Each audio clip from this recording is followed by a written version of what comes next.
state capitalism, socialism, communism, fascism, democracy.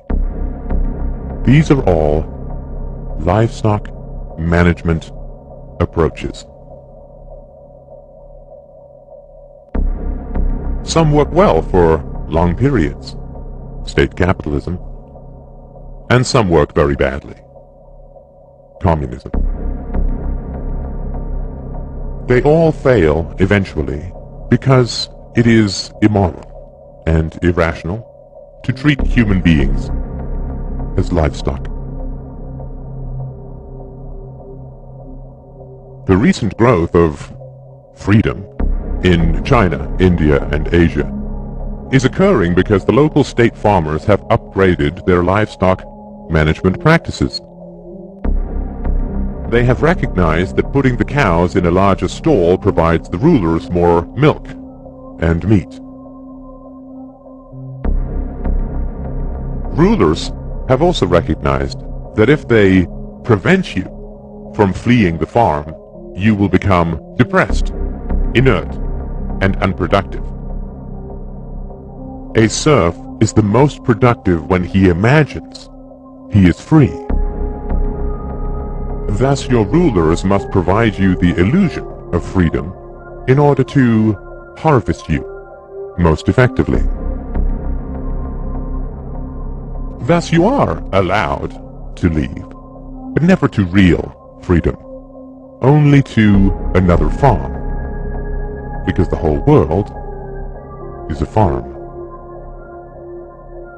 They will prevent you from taking a lot of money. They will bury you in endless paperwork. They will restrict your right to work, but you are, quote, free to leave. Due to these difficulties, very few people do leave, but the illusion of mobility is maintained. If only 1 out of 1,000 cows escapes, but the illusion of escaping significantly raises the productivity of the remaining 999, it remains a net gain for the farmer. You are also kept on the farm through licensing. The most productive livestock are the professionals. So, the rulers fit them with an electronic dog collar called a license, which only allows them to practice their trade on their own farm. To further create the illusion of freedom, in certain farms, the livestock are allowed to choose between a few farmers that the investors present. At best, they are given minor choices in how they are managed. They are never given the choice to shut down the farm and be truly free.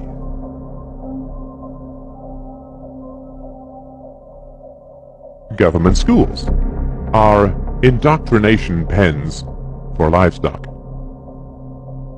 They train children to, quote, love the farm, and to fear true freedom and independence, and to attack anyone who questions the brutal reality of human ownership. Furthermore, they create jobs for the intellectuals that state propaganda so relies on.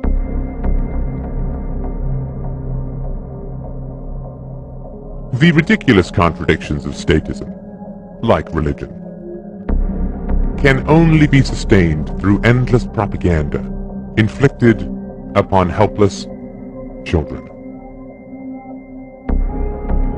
The idea that democracy and some sort of social contract justifies the brutal exercise of violent power over billions is patently ridiculous. If you say to a slave that his ancestors, quote, chose slavery, and therefore he is bound by their decisions, he will simply say, if slavery is a choice, then I choose not to be a slave. This is the most frightening statement for the ruling classes. which is why they train their slaves to attack anyone who dares speak it. Statism is not a philosophy.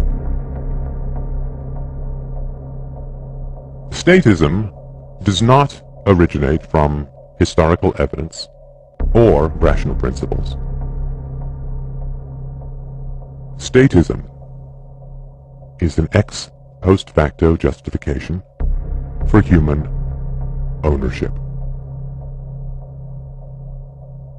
Statism is an excuse for violence.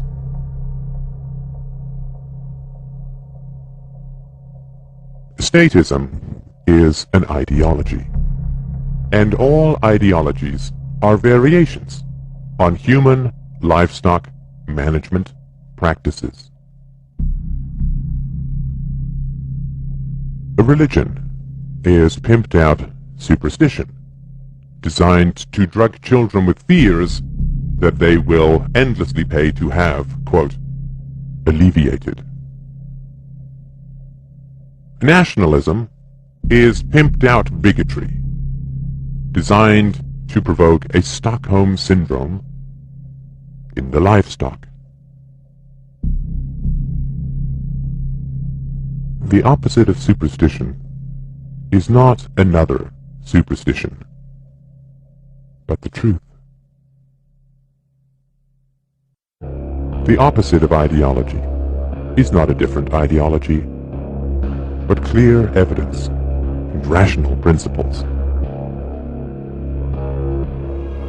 The opposite of superstition and ideology, of statism, is philosophy. Reason and courage will set us free. You do not have to be livestock.